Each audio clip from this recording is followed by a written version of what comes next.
If you've been searching for the latest beauty secrets to keep your skin looking firm and healthy, you've probably seen the word collagen a lot and even read about it.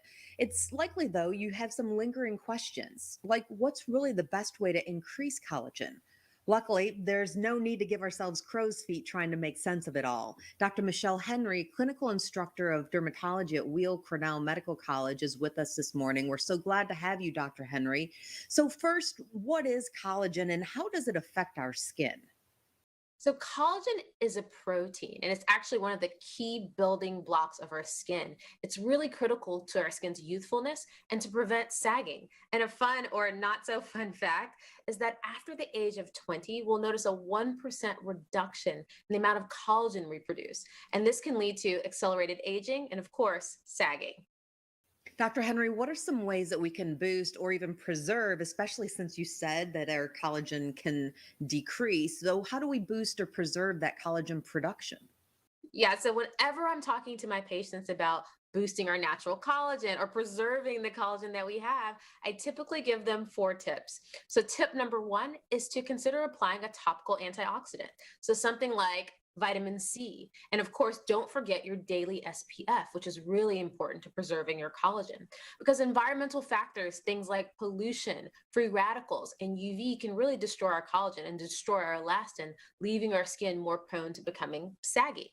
Tip number two, we can stimulate some collagen and boost our collagen production by considering some in office procedures. So, professional treatments, things like lasers, ultrasound treatments, chemical peels, microneedling, all do a really good job.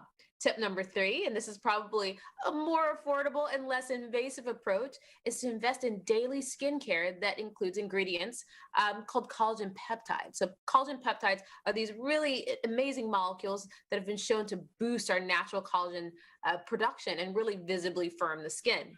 And tip number four is to reduce your sugar intake. So, no one likes to hear this, but excess sugar can do something to our collagen. It can cross link our collagen fibers. And that makes it really hard for our body to stimulate new collagen and new elastin. It can really compromise the skin's ability to repair itself. Those are all great tips, especially cutting out the sugar is one that we can start today, even though it's not so sweet to do that, is it? Well, when shopping for skincare products containing collagen, what exactly should we be looking for? So just as I mentioned, you want to look for that specific ingredient, that special ingredient, collagen peptide. So what you'll see everywhere is just collagen. Collagen is in all sorts of products. But what many people don't know about collagen is that the collagen molecule itself is too large to actually penetrate the skin. So it stays on the surface of the skin where it provides very little benefit. And that's why the Olay Collagen Peptide 24 is formulated with and optimized with these really proprietary powerhouse peptides. They're really small molecules that can penetrate the surface of the skin and boost the skin's natural collagen to give you visibly firmer skin. And what I also really love about the Olay product is it has other ingredients that I like. It has vitamin B3, it has glycerin, it has snow mushroom extract. And all these ingredients really give you great hydration. So 24 hours of hydration, which is also really important to having visibly firmer skin. Exactly. And who doesn't want that? Last question, Dr. Henry. Where can viewers go for more information? Yeah, so you can go to Olay.com to learn all about the Collagen Peptide 24 line. And you can also find it at local retailers throughout the country. And many of them have curbside pickup, so very easy to get. Thanks so much for taking the time to join us today. Thank you for having me.